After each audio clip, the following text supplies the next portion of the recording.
Assalamualaikum warahmatullahi wabarakatuh.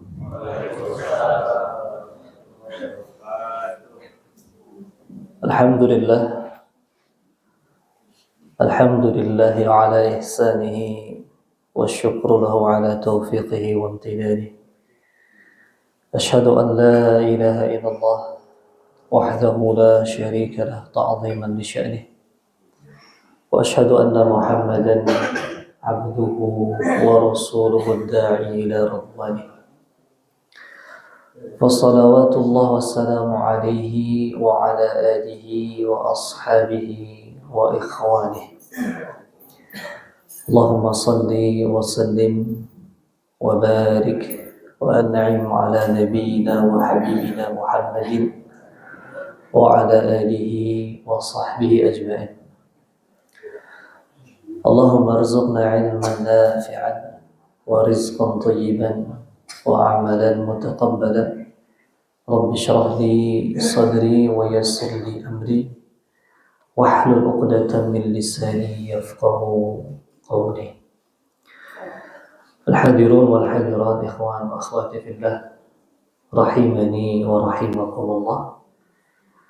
Alhamdulillah, segala puji hanyalah milik Allah Jalla Jalaluh. Kita senantiasa mengucap syukur atas segala nikmat karunia Allah berikan pada kita. Nikmat terbesar, nikmat iman dan Islam yang kita berharap kita mati di atasnya. Dua nikmat yang seringkali kita lalai daripadanya, nikmat sehat dan kelapangan waktu.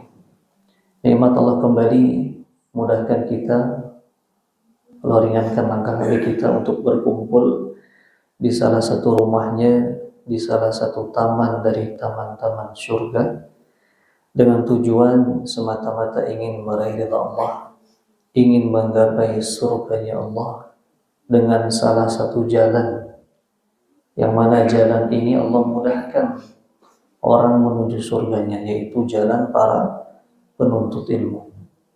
Semoga dengan hadirnya kita di majelis ilmu ini, Allah menganugerahkan kepada kita ilman nafi'an, ilmu yang bermanfaat, ilmu yang semakin mendekatkan kita kepada Allah, ilmu yang semakin membuat kita takut akan azabnya dan berharap akan surganya.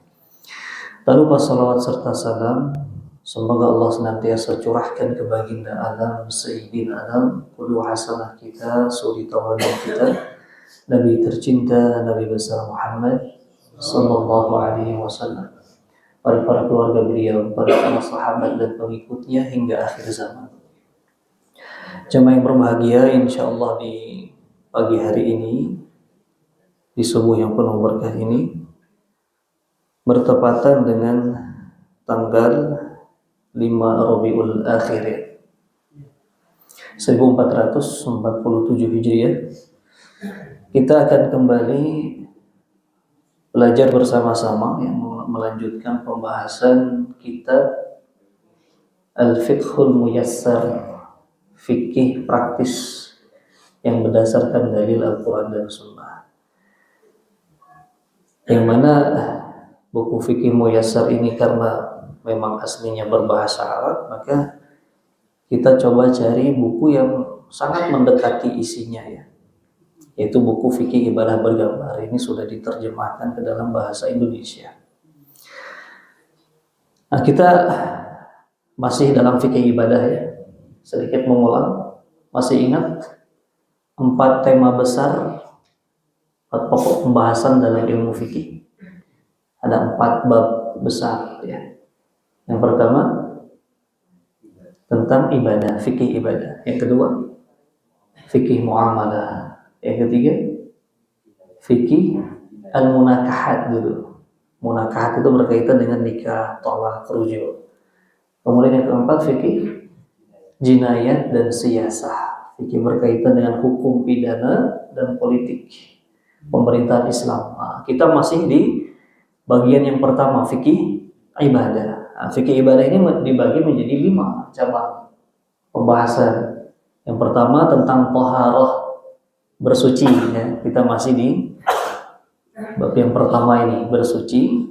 Kemudian nanti ada sholat, puasa, zakat dan haji.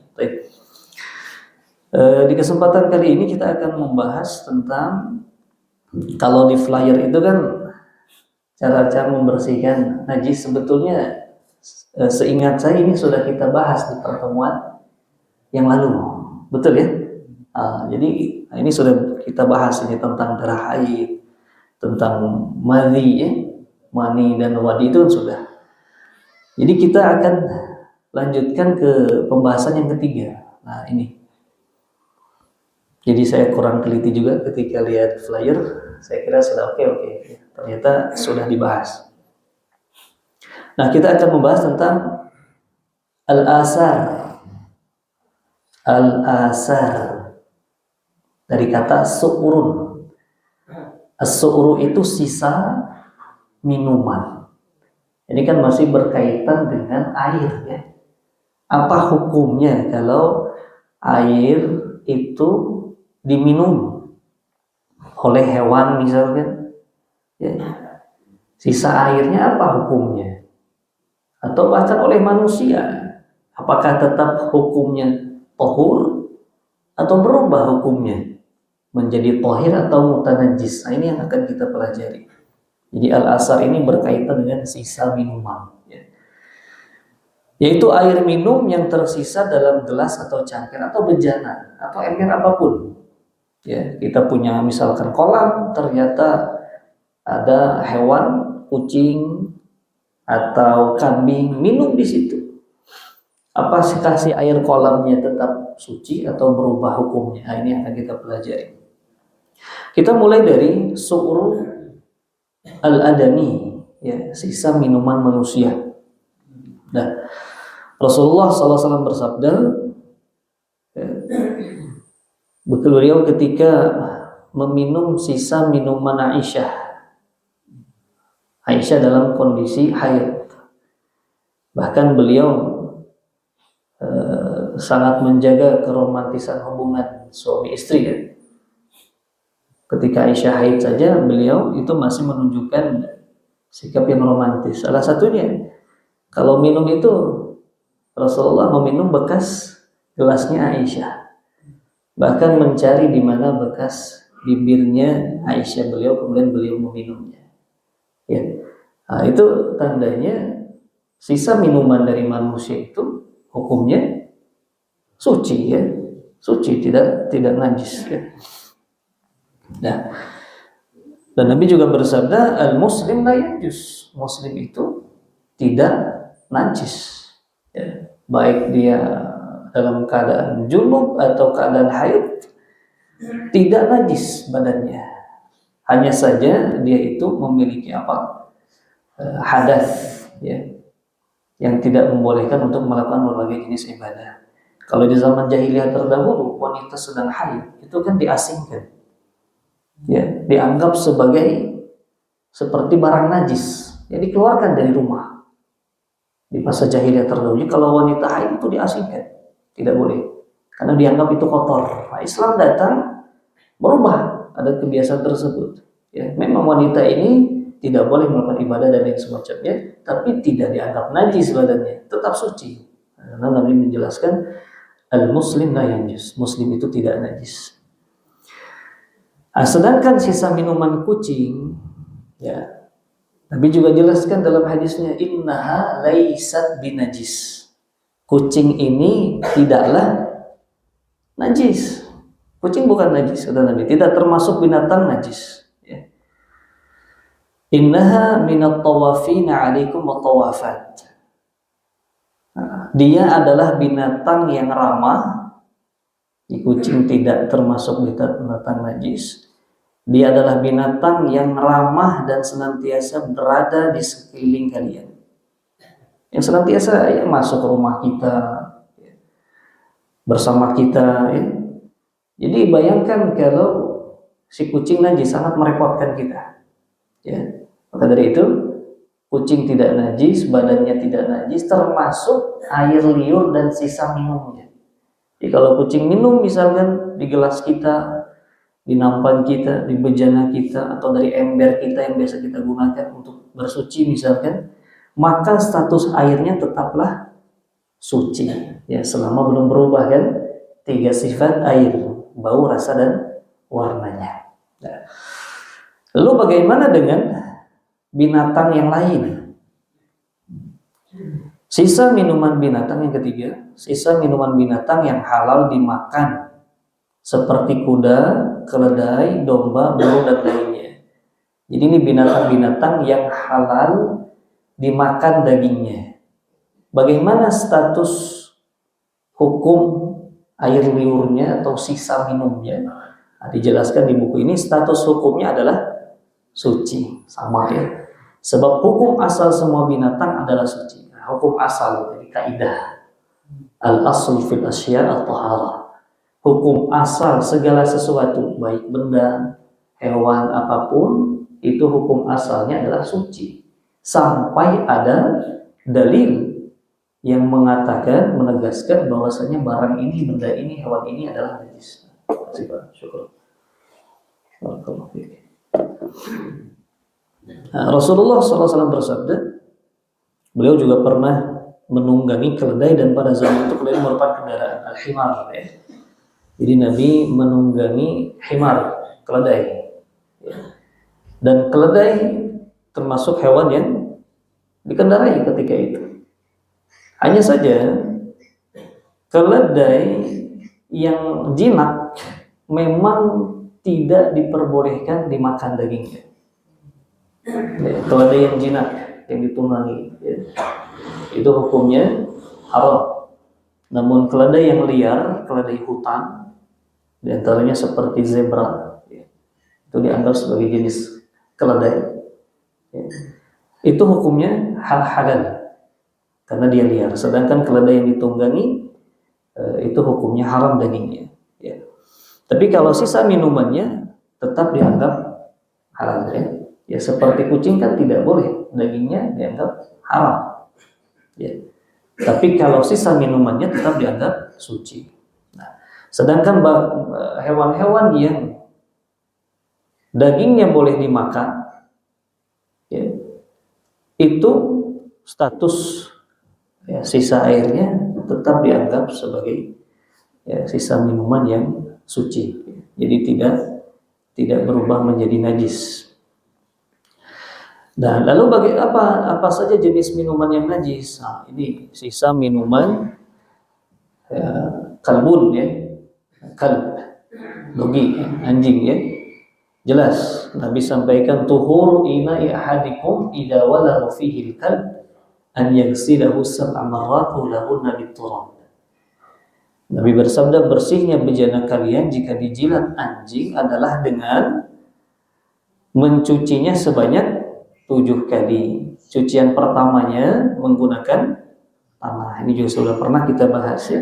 Karena penelitian menunjukkan bakteri kuman yang ada pada air liur anjing itu tidak mati kecuali dengan tanah. Nah, maka ini merupakan petunjuk ilahi yang mana di zaman tersebut ya belum ada penelitian seperti ini. Tapi terbukti di zaman sekarang bahwasanya inilah sunnahnya Nabi. Maka kalau kita melaksanakan aturan anjuran Nabi, maka kita akan selamat. Walaupun kita terkadang tidak tahu hikmahnya. Ya. Maka cukup diimani dan amalkan. Jangan terlalu banyak kenapa harus campur tangan, kenapa begini. Ya. Ternyata terbukti sekarang penelitiannya, memang kuman-kuman bakteri itu tidak mati dalam air liur anjing kecuali dengan tanah. Jadi tata caranya sudah pernah kita bahas di pertemuan sebelumnya. Ya. Lalu bagaimana dengan sisa minuman babi? Nah, jelas ini dikiaskan ke anjing ya. Walaupun tidak ada dalil yang jelas, tapi para ulama mengkiaskan, bahkan lebih menilai si babi ini lebih buruk dari anjing ya. Kalau anjing masih bisa dimanfaatkan untuk berburu, untuk menjaga kebun, masih bisa dimanfaatkan. Ya. Masih boleh untuk menjaga kebun, berburu ya. Dengan diajarkan dengan anjing yang khusus ya. Tapi kalau babi nggak bisa, apa? Tidak bisa kita gunakan untuk dia, merusak. Maka statusnya pun dia sebetulnya lebih buruk ya. Dia diharamkan zatnya, dagingnya, termasuk juga sisa minumannya.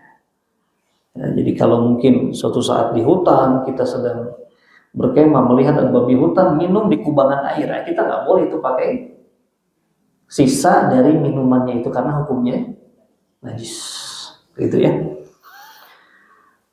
Sucinya sisa minuman manusia secara asal adalah suci baik ya muslim, sebagaimana Rasulullah SAW bersabda, orang-orang mukmin itu bukan najis. Al-muslim atau al-mukmin la yanjus. Lalu bagaimana dengan status minuman orang kafir atau musyrik?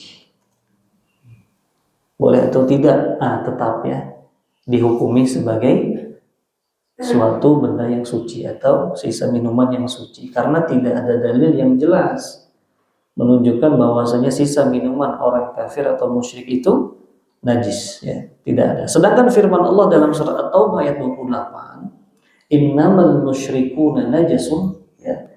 Surat At-Taubah ayat 28, sesungguhnya musyrik-musyrik itu najis. Maksud najis di sini adalah najis secara maknawi, secara keyakinan akidahnya, bukan secara fisik dan zatnya. Misalkan kalau kita salaman dengan tetangga yang non muslim, apakah harus cuci tangan setelahnya? Ya, tidak, karena bukan najis ya. Badan mereka tidak najis. Yang dimaksud oleh Allah dalam surat At-Taubah ayat 28 adalah najis dalam konteks apa? Akidah keimanan mereka, karena mereka tidak beriman pada Allah. Sedangkan secara fisik zatnya ya tidak ada najisnya. Maka sisa minumnya pun tetap dianggap suci gitu ya. Kalau minum di rumah kita hidangkan misalkan, bekas perabotannya ya biasa saja, dicuci seperti biasa ya, tidak perlu dicampur dengan tanah dan lain sebagainya ya, karena tidak dianggap najis. Nah, sampai di sini berkaitan dengan sisa minuman baik manusia ataupun hewan ya. Termasuk hewan binatang buas. Nah, hewan binatang buas seperti singa, harimau, elang ya, pemakan daging, ini hukum asalnya tetap suci, tidak dianggap, walaupun dia tidak dimakan dagingnya, kan nggak boleh ya. Hewan-hewan yang bertaring itu haram dagingnya, tapi hukum asal sisa minumannya adalah suci, tidak najis ya, kecuali yang dua ini saja, anjing dan babi saja ya. Sampai di sini ada pertanyaan jamaah sebelum lanjut ke bejana, macam-macam bejana air. Cukup jelas? Baik, kita lanjut ya. Kalau ada pertanyaan nanti boleh disampaikan. Bab selanjutnya berkaitan dengan babul al-aniyah. Al-aniyah ini peralatan dapur. Hubungannya apa dengan bersuci? Ya, karena kan di zaman dulu itu bersuci menggunakan bejana. Ya, seperti ini ya. Teko ya. Dituangkan, tidak seperti sekarang memakai keran. Nah, lalu apa hukum menggunakan bejana-bejana ini, terutama yang terbuat dari emas dan perak, boleh atau tidak?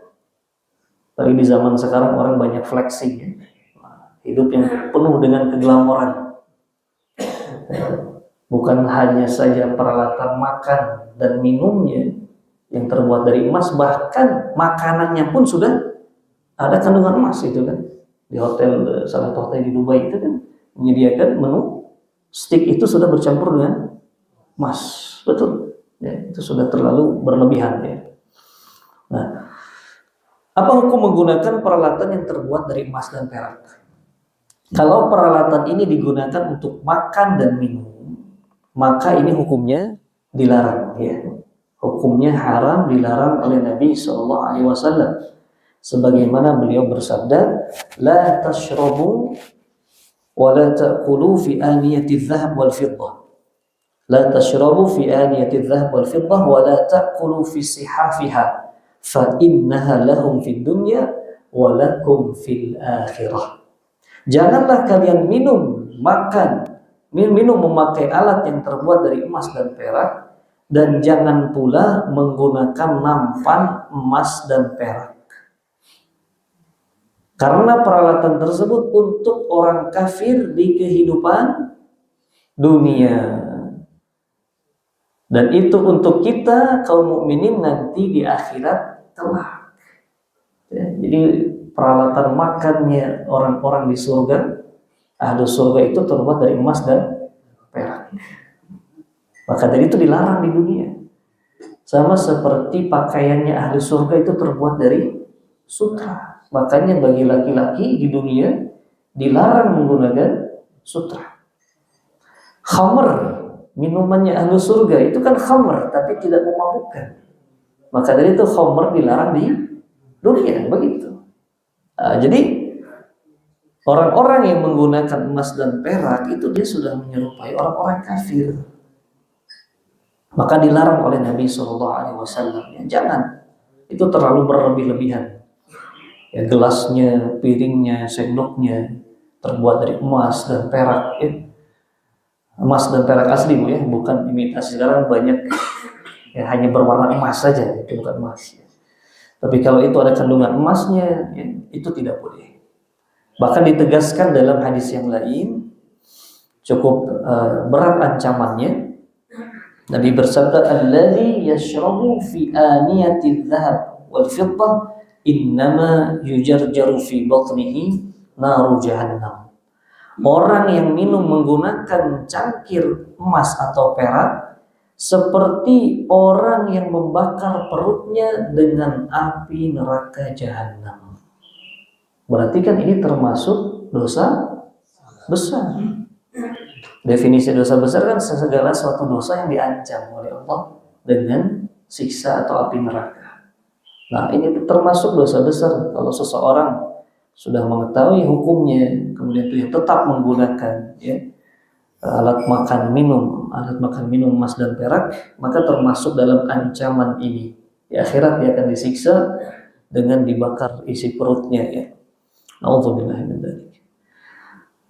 Lalu bagaimana kalau peralatan emas dan perak itu digunakan selain untuk makan dan minum? Tadi seperti untuk berwudu, ya, untuk bejana, nampung air dan lain sebagainya. Maka hukumnya adalah boleh, ya, mubah, menggunakan peralatan yang terbuat dari emas dan perak selain untuk makan dan minum, ya, seperti untuk berwudu dan selainnya. Ini berdasarkan hadis menyebutkan untuk makan dan minum, dan hadis yang menyebutkan bahwa Ummu Salamah, salah satu istri Nabi, memiliki sebuah kendi yang terbuat dari perak, tempat menyimpan beberapa helai rambut Nabi SAW. Jadi kalau digunakan untuk selain makan dan minum masih diberikan keringanan, diperbolehkan. Hanya untuk hiasan misalkan, ya, atau untuk bejana, atau untuk menyimpan sesuatu terbuat dari perak atau emas, itu masih diperbolehkan. Yang dilarang hanya untuk makan dan minum saja, termasuk untuk berwudu, bersuci. Nah, ini hubungannya dengan taharah. Jadi diperbolehkan menggunakan peralatan emas dan perak untuk bersuci. Lalu bagaimana menggunakan peralatan dilapisi dengan perak?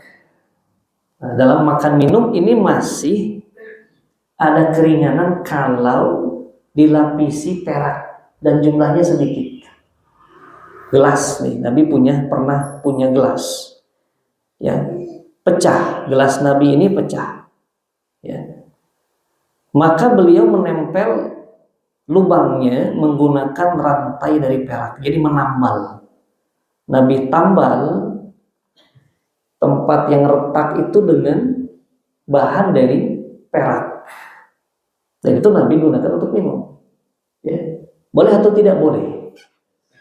Kalau memang kadarnya sedikit dan digunakan untuk perkara yang memang darurat, ya, tidak bisa ditambal kecuali dengan hal tersebut misalkan, itu boleh, ya, karena hanya tambahan sedikit. Tapi kalau dia memang asli perak tidak boleh, ya. Tapi kalau hanya tambahan, kalau hanya celupan, ya, itu masih diperbolehkan dalam perkara yang perak saja. Tapi kalau emas tidak diperbolehkan, karena Nabi pernah memiliki alat minum itu pecah kemudian diperbaiki dengan menambahkan sedikit kandungan perak, ya. Nah, ini diantara gambar-gambar yang, ya, kendi perak yang digunakan untuk berwudu ini boleh. Menggunakan peralatan dilapisi dengan perak, peralatan makan minum dilapisi perak masih boleh, ya. hanya lapisan saja. Apalagi kalau digunakan untuk menambal itu boleh.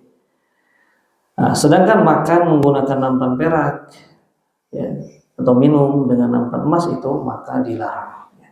Kan ini termasuk perkara yang menyerupai orang-orang kafir, ya, dan terlalu berlebih-lebihan dalam menggunakan emas dan perak. Hukum memakai emas bagi kaum pria, apa hukumnya?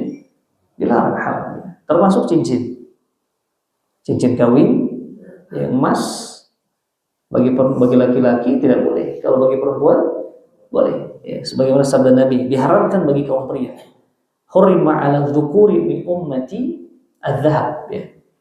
Diharamkan bagi kaum pria dari umatku memakai emas. Wa uhilla li inatsihim, dan dihalalkan bagi kaum wanitanya. Jadi hanya wanita yang diperbolehkan menggunakan emas dan sutra. Ya. Sedangkan laki-laki diharamkan emas dan sutra. Kalau perak masih boleh.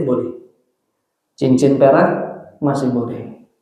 Ya, jadi kalau ada yang mau menikah, ya, walaupun ya bukan syarat ya menggunakan cincin itu. Ya. Yang penting kan ada emas, kawinnya mahar bagi perempuan. Kalau laki-laki kan tidak harus menggunakan cincin ya. Tapi kalau maupun sebaiknya ya jangan yang emas. Pilihlah yang perak atau yang titanium dengan yang lain ya, untuk menghindari larangan Nabi ini. Ini berkaitan dengan bejana yang terbuat dari emas dan perak. Ya, jadi diperbolehkan ketika digunakan selain untuk makan dan minum saja. Sampai di sini jamaah jelas tentang bejana-bejana yang terbuat dari emas dan perak. Ada pertanyaan? Tidak ya, kita lanjut ya, karena memang cukup banyak materinya. Materi yang kelima ini berkaitan dengan hukum-hukum buang hajat, adabul khala. Ya, jadi begitu sempurnanya agama kita sampai perkara buang hajat saja ada adab dan aturannya. Ya, apalagi berkaitan dengan ya, kemaslahatan umat kan pasti sudah ada aturannya, gitu ya. Nah, hal-hal yang wajib kita perhatikan saat buang hajat. Yang pertama, menutup aurat. Jelas ya, jangan sampai terbuka. Kalau di zaman dulu kan memang belum ada tempat khusus. Kalau orang ingin buang hajatnya dia harus menjauh dulu, ya, ke gurun, ke padang pasir ya, zaman Nabi itu, karena tidak ada khusus baitul khala atau kamar mandi toilet. Maka yang pertama kali ini harus diperhatikan menutup auratnya agar tidak terlihat oleh orang lain. Ya mungkin dalam kondisi tertentu kita sedang di hutan, berkemah dan semacamnya, ini harus diperhatikan ya. Jangan asal buang air saja gitu kan. Tapi auratnya terlihat. Sabda Nabi SAW, menutupi aurat dari pandangan jin dan manusia saat buang hajat dapat dilakukan dengan mengucapkan Bismillah ketika akan masuk kamar kecil ya. Sitru bainana wa bainal jin, kata Nabi, yang penghalang. Jadi agar aurat kita tidak tampak baik bagi manusia ataupun jin ya, itu dengan mengucapkan bismillah. Makanya kita disunahkan ketika mau masuk WC, toilet itu kan mengucapkan bismillah, Allahumma inni a'udzubika minal khubuthi wal khaba'ith. Jadi ketika kita membuka aurat di dalam toilet ini tidak terlihat oleh jin ya. Karena akan banyak nanti dampaknya, banyak orang yang terkena sihir ya, mungkin ada jin yang suka sama dia dan sebagainya. Itu dikarenakan tidak menjalankan adab-adab ini. Masuk WC masuk saja, tidak memperhatikan adabnya, mendahulukan kaki kiri ya, sebelumnya membaca doa dan lain sebagainya. Akhirnya itu menyebabkan ya, jin tertarik sama dia dan lain sebagainya, akhirnya mengikuti dia. Itu terjadinya. Akhirnya ya mungkin terkadang dia kerasukan dan lain semacamnya. Jadi doa-doa ini, sunnah-sunnah sehari-hari ini itu sebagai benteng tameng bagi kita agar tidak mudah diganggu oleh jin. Yang kedua, berupaya agar tidak terkena najis dan kotoran. Ya harus hati-hati ketika buang hajat di toilet ya. Karena khawatir kalau terkena percikan, terutama ketika buang air kecil ya mungkin. Nanti apakah ketika berdiri, apakah harus duduk, nanti kita akan bahas. Ya. Khawatir kalau ada cipratan gitu kan, terkena celana kita dan lain sebagainya. Kemudian kita pakai sholat, otomatis itu kan menjadi najis. Kalau sholat ada najisnya kan menjadi tidak sah. Maka perkara bersuci, perkara buang hajat ini penting karena berkaitan dengan sah atau tidaknya nanti ibadah. Ini pernah kita sampaikan, Nabi suatu hari pernah melewati 2 kuburan. Ya. Kata Nabi, innahuma la yu'adzaban wa ma yu'adzabani illa fi kabirin. 2 orang ini sedang disiksa. Disiksa dikarenakan ya azab, ya, dikarenakan dosa yang besar, tapi dia menganggap remeh. Yang satu itu mengadu domba, yang satu lagi la yastanzihu minal baul. Dia tidak cebok kalau buang air kecil. Ternyata itu menjadi penyebab dia disiksa di kuburnya. Nah, ini kan perkara yang bahaya ya, bukan perkara yang ringan. Maka jangan sembarangan ketika buang air kecil, tetap harus kita bersihkan ya, istinja, nanti akan ada pembahasannya. Anas bin Malik radhiyallahu taala anhu berkata, Rasulullah sallallahu alaihi wasallam pernah buang air besar di kamar kecil, lalu aku membawakan seember air dan beliau pun beristinja dengan air tersebut. Nah, ini nanti akan ada pembahasan tentang istinja ya. Kita lanjutkan dulu dengan hal-hal yang dilarang saat buang hajat. Kalau tadi hal-hal yang wajib, menutup aurat, ya, menghindari terkena najis dan kotoran. Yang selanjutnya hal-hal yang dilarang ketika di dalam toilet atau buang hajat. Pertama, menghadap atau membelakangi kiblat. Tidak boleh menghadap ke barat kalau gitu kan, atau mengarah ke timur, tapi hendaklah mengarah ke utara dan selatan. Ya, ini kalau posisinya di luar ruangan, ya, tanpa ada sekat. Ya, seperti tadi kalau kita dalam kondisi di hutan, di padang pasir, ya, di pantai dan semacamnya, di ruangan terbuka, maka hindari buang hajat mengarah ke barat atau ke selatan. Karena larangannya Nabi SAW, jika seorang di antara kalian sedang buang hajat, maka janganlah yang menghadap atau membelakangi kiblat. Ya, la tastaqbilu al-qiblata wa la tastadbiruha. Idza ataitumul ghaid fala tastaqbilu qiblah. Kalau engkau buang hajat jangan menghadap kiblat. Wala tastadbiruha, dan jangan membelakanginya. Walakin syarriqu aw gharibu. Tapi hendaklah engkau menghadap ke arah timur dan barat. Nah, kok timur dan barat ini? Karena di posisi di Nabi arah kiblatnya ke mana? Kalau dari Madinah ke selatan, ya, selatan kan, atau ke utara ya posisinya. Ya selatan, Madinah baru Mekah kan, itu ke atas. Ya. Nah jadi kalau di kita posisi baratnya, posisi kiblatnya ke barat, berarti jauhi mengarah ke barat atau timur, hendaklah ke utara atau selatan. Dari itu posisinya kalau membangun toilet ya, baik di rumah atau di masjid, tentunya akan dilihat dulu arahnya, jangan sampai mengarah ke barat atau timur, menghadap kiblat atau membelakangi. Walaupun kalau dalam ruangan toilet sebetulnya tidak menjadi perkara yang diharamkan, kalaupun menghadap kiblat atau membelakanginya. Karena apa? Karena dia sudah ada pembatas dinding. Dan ini pernah diriwayatkan oleh Ibnu Umar. Beliau ketika tinggal di rumah kakaknya Hafsah, itu kan istrinya Nabi. Ibnu Umar pernah melihat Nabi buang air kecil itu membelakangi kiblat dan menghadap ke Syam. Kan ini Mekah, ini Madinah. Otomatis kalau menghadap ke Syam, ke utara, berarti membelakangi Ka'bah di arah selatan.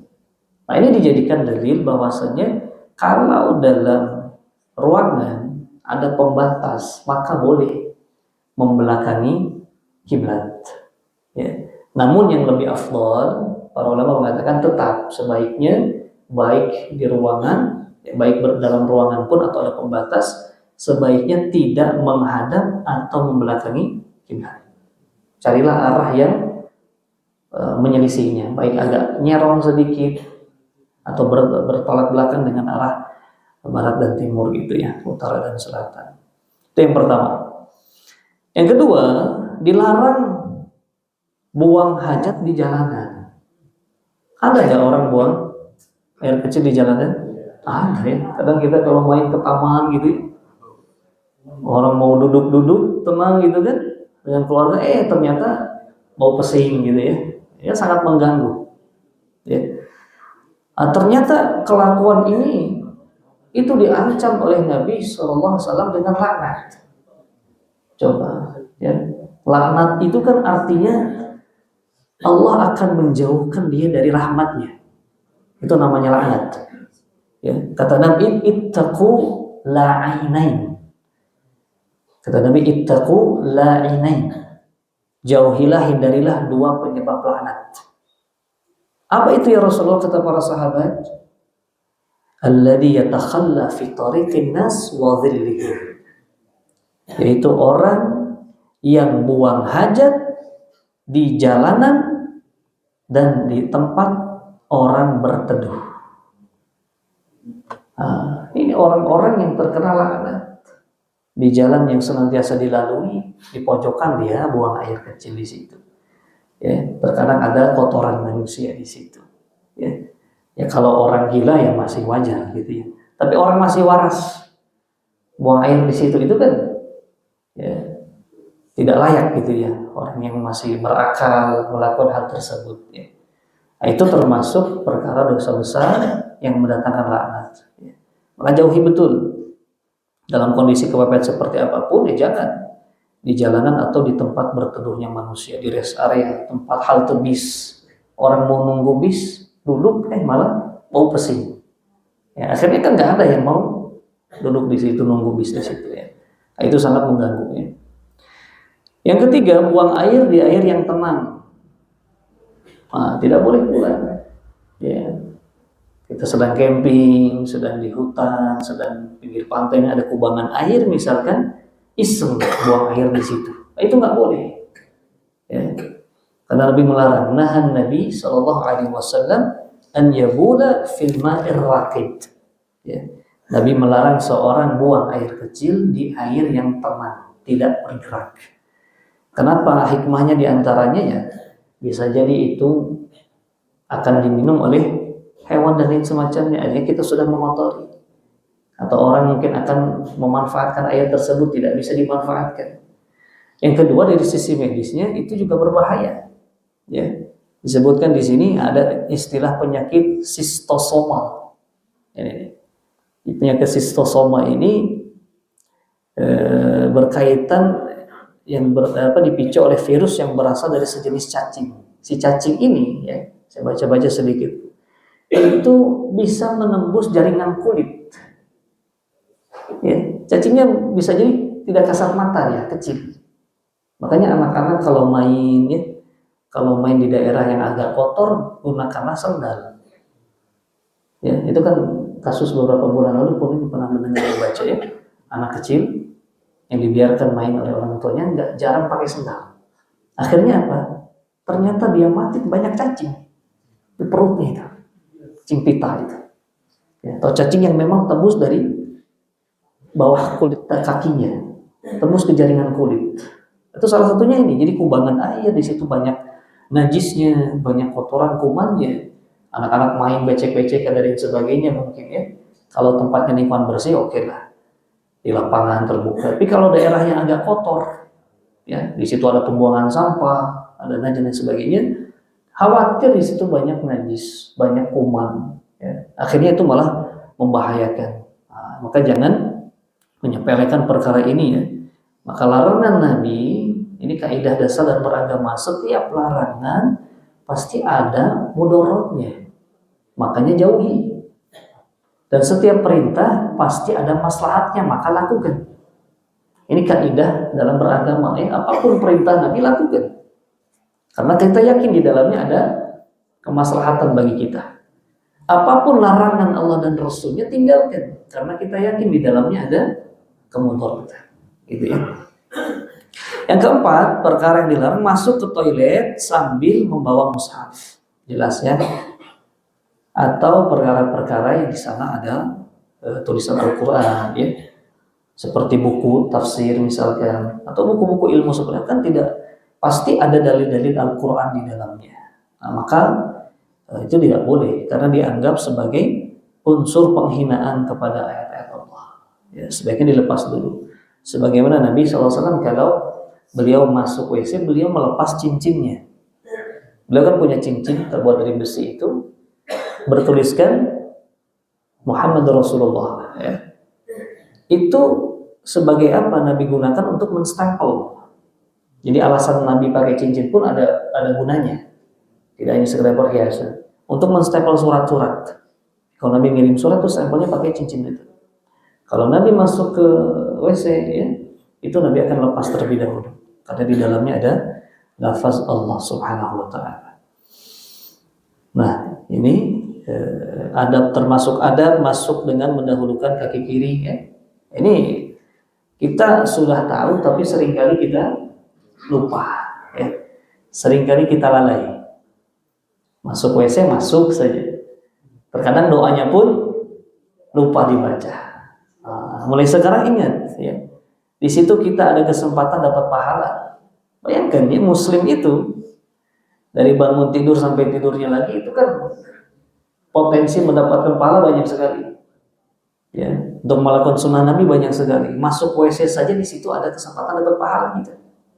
Ya, dengan membaca doanya Bismillahirrahmanirrahim, a'udzubika minal khubuthi wal khaba'ith, masuk kaki kiri. Itu sunnah, niatkan mempraktekkan sunnah. Keluarnya pun ya, dari WC kita juga dapat pahala gitu. Mendahulukan kaki kanan sambil membaca Ghufranaka. Nah, saya tanya lagi ini, saya sempat tanya nggak ya? Kenapa keluar dari WC bacanya Ghufranaka? Ghufranaka itu apa artinya? Ampunilah aku ya Allah, aku memohon ampunanmu. Kenapa? Kayaknya saya pernah tanya di sini. Tidak boleh mengucapkan kalimat Allah. Apakah kalau tidak mengucapkan Allah berarti kita berdosa? Terputus dari zikir gitu ya? Mungkin. Oke. Ada lain? Ada jawaban lain? Ini pernah saya sampaikan berkaitan dengan taharah, kesempurnaan taharah. Taharah itu kan berapa macam? Secara umum 2 macam kan? Hissiyah dan ma'nawiyah. Hissiyah itu berkaitan dengan badan kita. Ketika seorang buang hajat itu kan berkaitan dengan kotoran dari badannya kan? Dia bersihkan ya. Itu bagian dari setengah taharah. Maka ketika keluar membaca Ghufranaka, maka sempurnalah taharahnya. Yang hissiyah sudah dengan buang hajatnya, yang ma'nawiyahnya bersuci dari dosa maksiat itu tersempurnakan dengan ucapan doa Ghufranaka. Maka orang keluar dari WC itu membaca Ghufranaka itu sebagai bentuk kesempurnaan dari 2 macam taharah tadi. Ya, itu sebagai bentuk kasih sayang Allah. Jadi tidak hanya berkaitan dengan jasad kita bersih dari najis, tapi keluar pun kita berusaha hati kita, jiwa kita juga bersih dari kemaksiatan, kesyirikan dan kekufuran dengan berdoa Ghufranaka. Ya, itu hikmah yang luar biasa dari para ulama. Nah, hal-hal yang disunnahkan ketika buang hajat. Yang pertama, menjauhi dari pandangan manusia. Ya, menjauh. Kalau tadi kan menutup aurat wajib. Kalau menjauh ini memang sunnah. Ya, kalau memang tertutup tapi dekat manusia ya tidak mengapa. Yang penting tertutup. Ya, tapi lebih baik itu menjauh. Ya, terutama di ruang kalau terbuka. Ya. Yang kedua disunnahkan mengucapkan doa tadi sudah kita sebutkan. Bismillah, Allahumma inni a'udzubika minal khubuthi wal khaba'ith. Ya Allah, aku berlindungilah aku dari pandangan jin laki-laki dan jin perempuan. Walaupun ini sunnah, bukan berarti ditinggalkan. Ya, terkadang orang kan, ini kan cuma sunnah. Nah, ini salah dalam memahaminya. Karena itu sunnah maka kita kerjakan. Jangan karena itu sunnah lalu kita tinggalkan. Ini kan salah dalam memahaminya. Para sahabat itu tidak pernah membeda-bedakan dalam segi amalan antara wajib dan sunnah. Selama itu petunjuk Nabi, maka mereka lakukan. Ya, kalau di zaman sekarang itu yang membedakan kita dengan para sahabat. Ya. Sahabat melakukan amalan karena itu sunnah, kita meninggalkan amalan karena itu sunnah. Itu yang membedakan kualitas kita. Ya. Maka jangan menganggap remeh sunnah. Sholat sunnah misalkan kan sholat sunnah, nggak usah lah. Yang penting wajib. Betul, wajib memang utama. Tapi kan kita ingin sempurna. Ya, kalau misalkan kita dapat gaji uang saja ingin banyak bonusnya, kenapa kalau pahala nggak ingin banyak bonusnya? Nah ini kan harus berubah cara berpikir kita. Jadi apa yang bisa kita lakukan dari sunnah lakukan. Yang kedua sudah tadi yang kedua, mendahulukan kaki kiri saat masuk. Ini yang ketiga. Tadi sudah kita bahas, dan mendahulukan kaki kanan ketika keluar. Ya. Jadi segala sesuatu yang buruk dahulukan kaki kiri. Kalau yang baik dahulukan yang kanan. Kan kebiasaan Nabi mencintai tayammun. Nabi itu senang mendahulukan yang kanan dalam perkara yang baik-baik. Fitana'ulihi wa tarajuli wa tahuri. Kalau pakai sandal, Nabi mendahulukan yang kanan. Kalau menyisir, ya, menyisir pun biasakan ya kanan dulu. Kita nyisirin anak kanan dulu. Bismillah. Ya. Sampai perkara motong rambut pun, ya kasih tahu si tukang cukurnya tuh. Kan mulai dari kanan ya sesuai sunnah. Nah itu kan. Terkadang orang nyukur sih. Ya, kalau orang sudah paham sunnah dia mulai dari kanan. Nah itu lebih utama. Termasuk fituhurihi, termasuk dalam perkara bersucinya Nabi.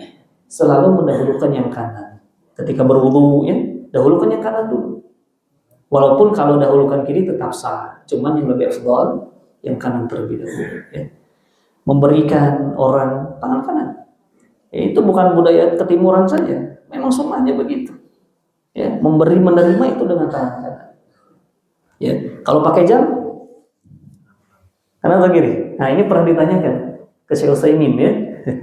Syekh Utsaimin, Syekh bin Baz, itu beliau memfatwakan kalau dalam perkara seperti ini ya sebetulnya itu dikembalikan kepada kebiasaan manusia. Dan pakai cincin, karena Nabi pernah memakai cincin di sebelah kanan dan sebelah kiri. Pernah berubah, terkadang di kanan, terkadang di kiri ya. Tapi kalau orang ingin di kanan ya silakan. Terkadang ada orang yang kagok. Ya, kagok kalau di kanan kan kerja kanan, akhirnya dia pakai di kiri.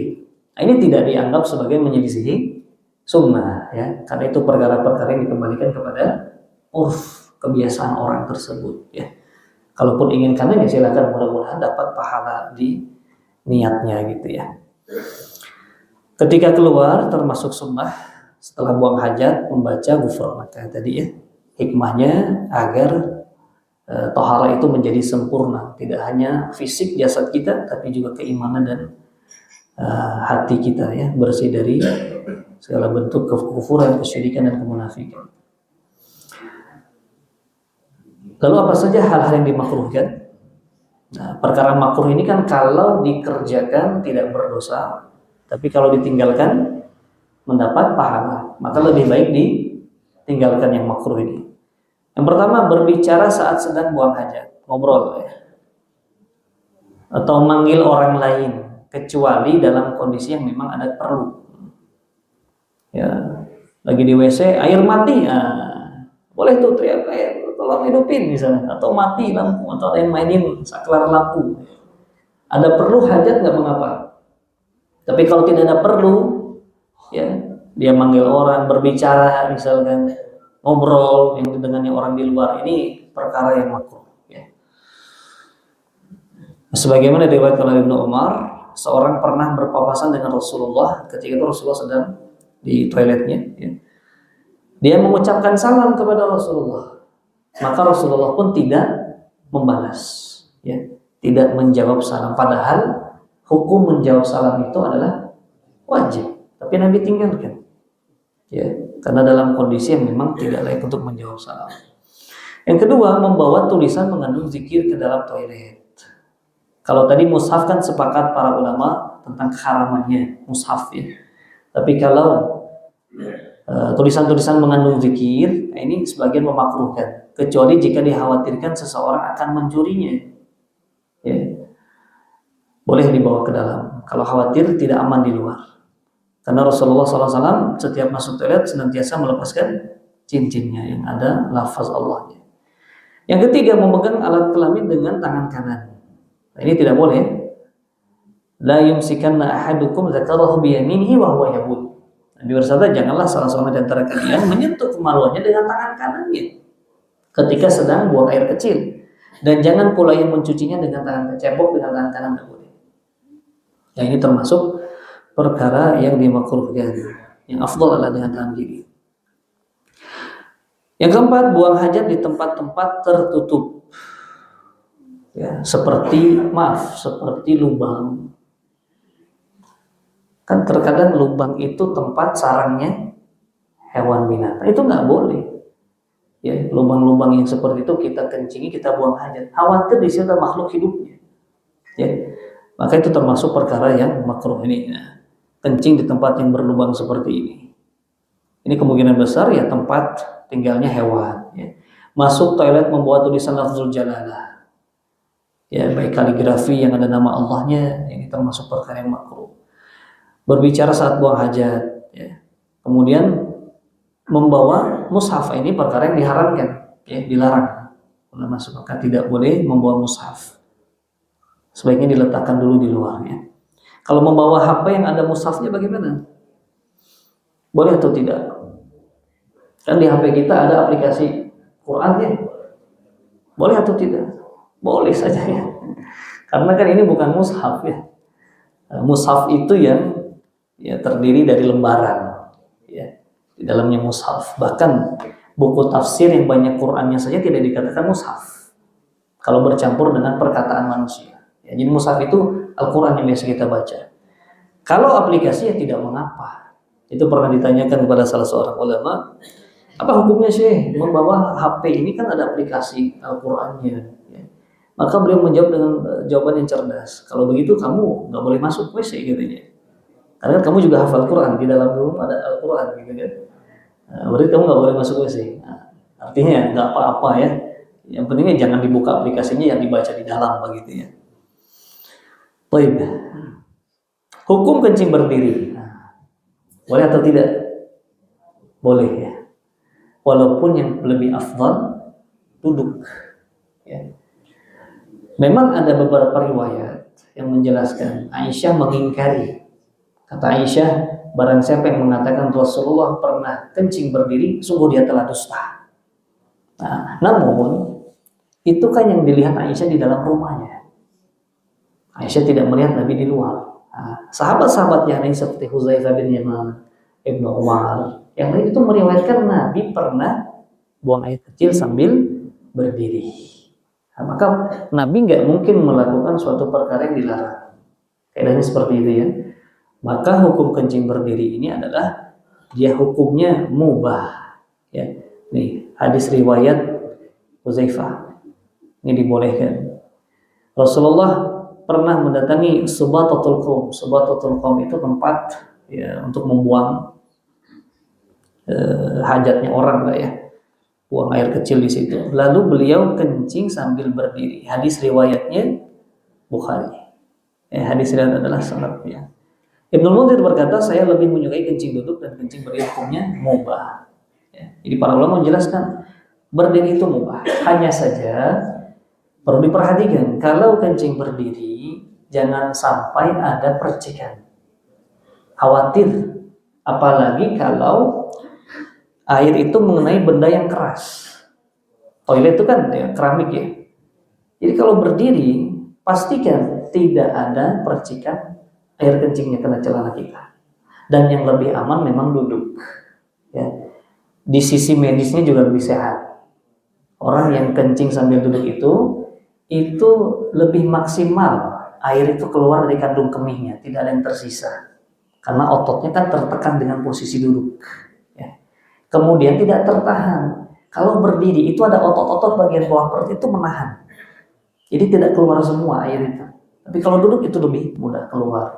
Dan juga menjaga prostat. Yang saya baca-baca itu kalau duduk sambil kencing sambil duduk itu menjaga kesehatan prostat kita. Ya. Dan yang memiliki masalah batu ginjal, batu kandung kemih itu sangat terbantu dengan posisi duduk.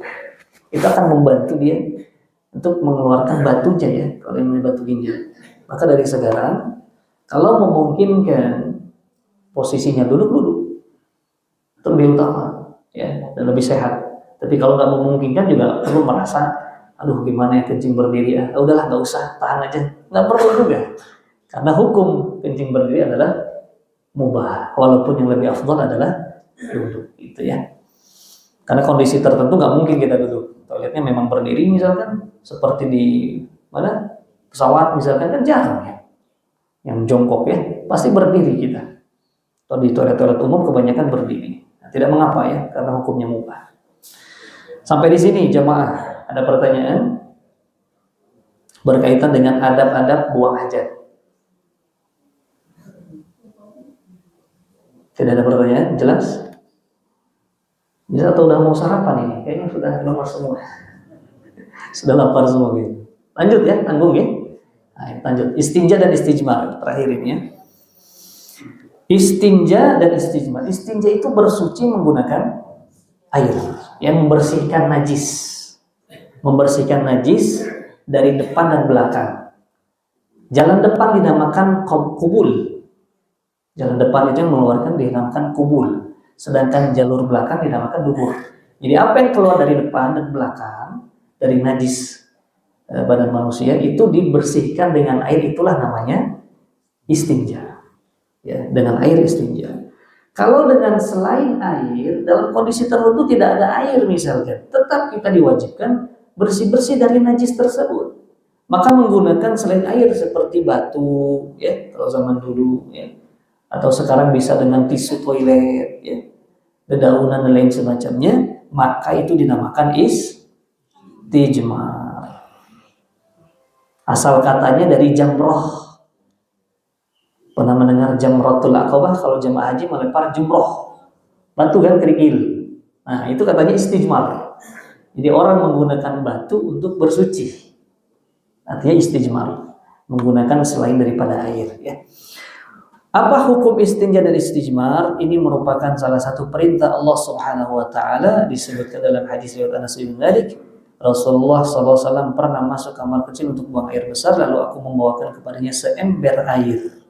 Yang tadi ya, fa'ahmilu ana wa gulamun nahwi idawatan min ma'in. Aku membawa seember air dan beliau pun beristinja dengan air tersebut. Dan ini yang paling afdal. Paling afdal itu dengan air ya. Walaupun ada tisu toilet, selama ada air gunakan air. Dibolehkan pula beristijmar dengan dua syarat. Najis yang keluar tidak melewati batas kebiasaan atau tidak menyebar. Ya, jadi kalau sudah tersebar sulit, kecuali dengan air maka harus dengan air. Hendaknya istijmar dilakukan sebanyak 3 kali usapan atau lebih agar najis yang keluar betul-betul telah bersih atau suci. Ya. Ini minimal 3 kali. Kalau kondisi tertentu nggak ada air, hanya ada daun-dedaunan misalkan di hutan, ya, atau hanya ada tisu toilet, diusahakan minimal 3 kali usapan atau sampai bersih. Ya. Sebagian ulama mensunahkan dengan hitungan ganjil. Kalau nggak 3 ya 5, kalau nggak 5 ya 7. Masih kotor ya bisa 9, 11 ya. Itu kalau istijmar. Jadi ada solusinya ya. Kalau tiba-tiba air mati, ada tisu itu boleh, tetap dianggap bersuci. Apa hikmah disyariatkannya? Yang pertama, mensucikan diri dengan menghilangkan najis dari badan. Jelas ya. Yang kedua, menjaga kebersihan sehingga terhindar dari berbagai sebab timbulnya penyakit. Ini kan hanya di agama kita. Ya. Orang-orang barat itu tidak tahu di zaman kegelapan, nggak tahu itu yang namanya bersuci, nggak tahu yang namanya istinja. Yang bahkan mereka itu nggak pernah punya toilet di zaman abad pertengahan itu ya. Mereka tahu dari mana? Budaya Islam. Bahkan mereka mengenal sabun itu dari mana pertama kali orang barat itu? Dari Islam. Palestina, ya, penghasil sabun terbanyak ketika itu.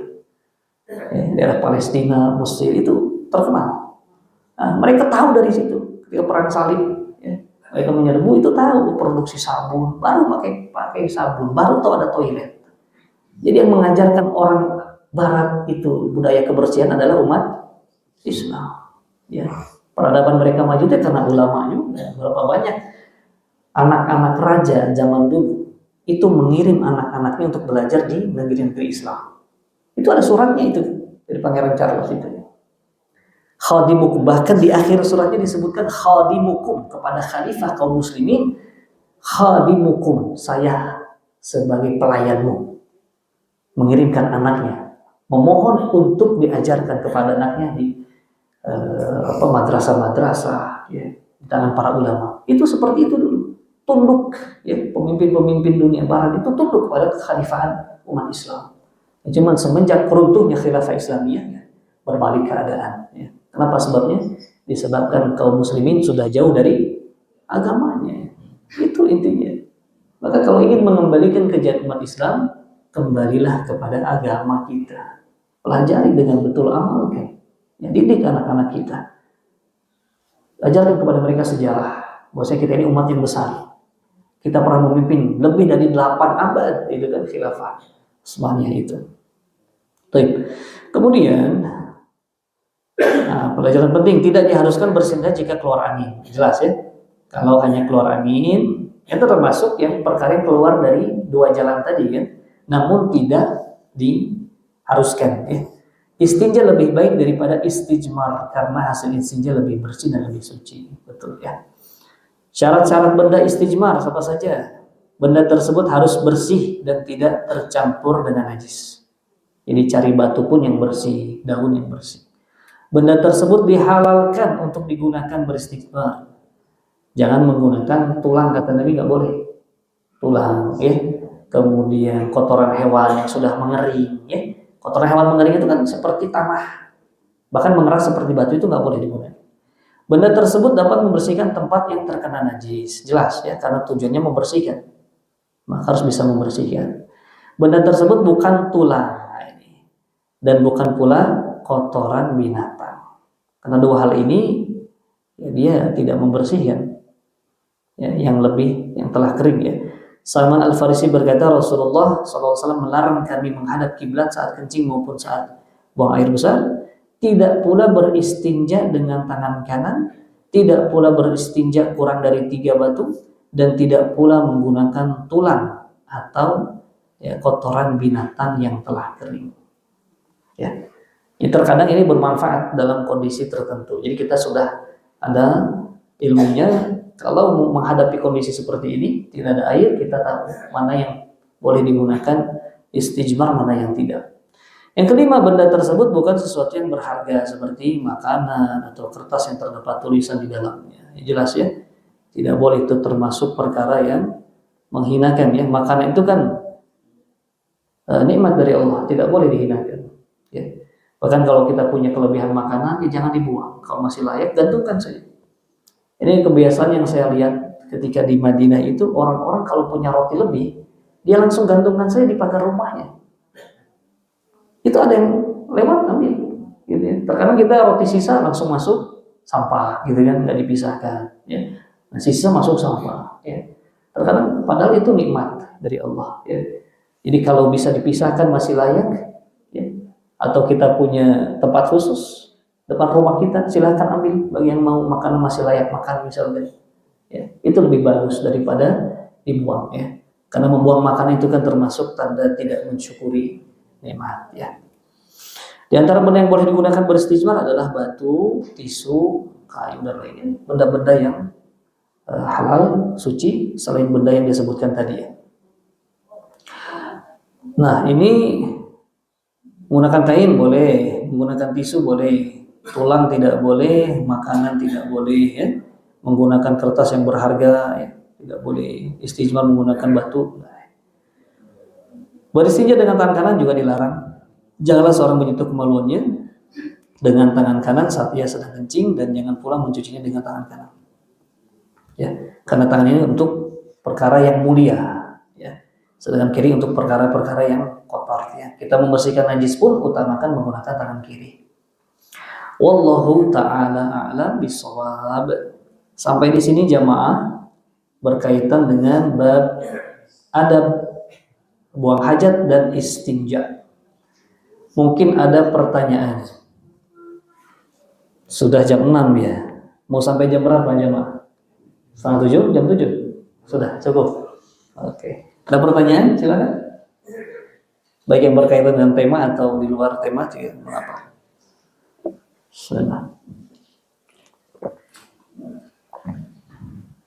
Tidak ada pertanyaan? Atau saya yang bertanya? Coba saya tanya ya, mengulang sedikit. Termasuk perkara yang dilarang saja ketika buang hajat apa? Pertama, yang dilarang